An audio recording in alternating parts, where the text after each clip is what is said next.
Media agency is so different than they were 10, 15 years ago when they were nearly just doing, communications planning. Now they're involved, with the client in terms of their business and setting KPIs. So it's really important that they're treated as consultants rather than the traditional agency people of 15 years ago. Most clients have a rather sketchy view and understanding of exactly what's going on in media, and particularly in the media marketplace, and it is very, very fast changing.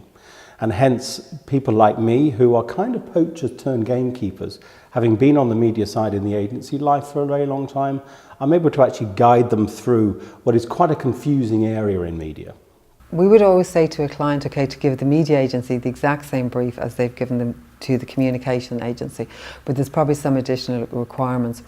Will they need the media agency beside them as their partner for strategic planning?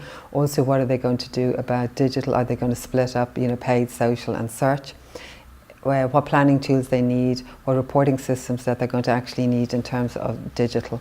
If you believe that marketing communications is going to deliver you strategic advantage for your business, then you need to appoint the right marketing agency partners, be it creative, be it below the line, be it media, for your business.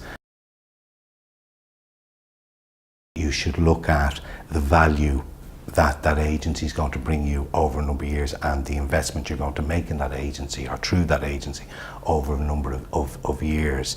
So therefore, no matter what you think your spend is, or if you think your spend is small, your spend or your investment will be a lot more effective, I believe, if you've appointed or used a pitch consultant to partner you with the right agency for your needs. If you didn't use a consultant, so what would you do? Ask them to cost a plan that you did last month or something, but that's not really representative of what you're going to do in the future, or kind of giving people a page with a whole load of publishers and ask them to put prices beside that. Again, it's not representative. So in one way, to really compare the agencies in terms of their media prices, you probably do need a consultant to help you. There's a lot of very opaque areas within the media area which you need some guidance for, and that's feedback we hear from clients all the time. In terms of the size of clients, oddly enough, some of the medium and smaller size clients are the ones who can benefit most, particularly when it's actually the first time they've run a process with an outside pitch consultant, because there are quite often values in terms of remuneration and in terms of media pricing, which they won't have been aware of, having not been kind of exposed to that type of rigorous process before.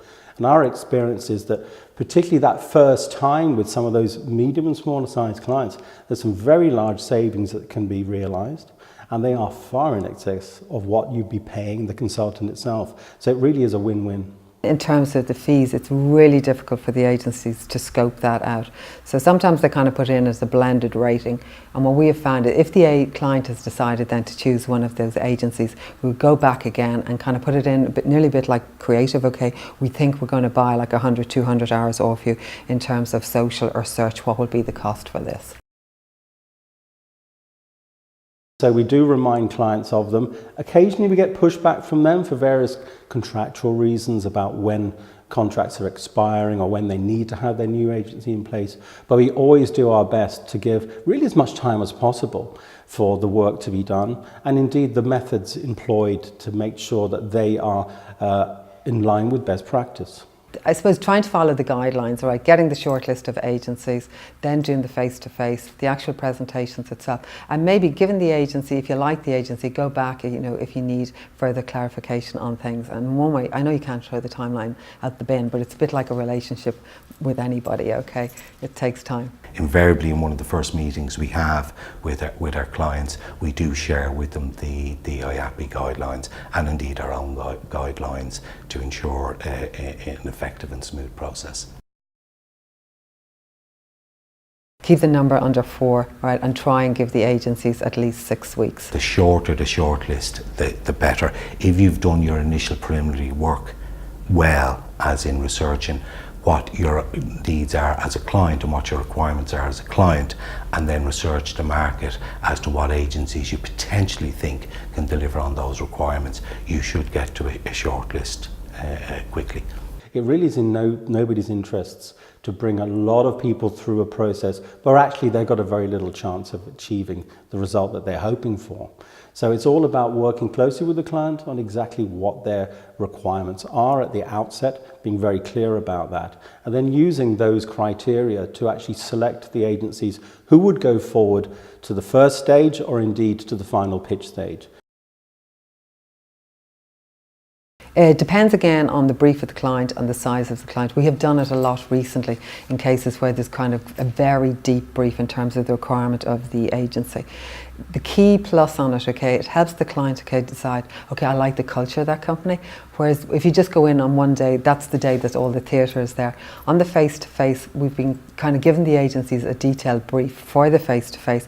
There's been an opportunity for them to actually show their planning tools and how their processes and things like that. And so then the main pitch, we just keep it, as I call it, for the theatre day. Because also on a media pitch, we will keep all the costs out of the presentations. In other words, all the cost data would come into us separately, so that it's not distraction from the strategy, the planning and the actual team involved.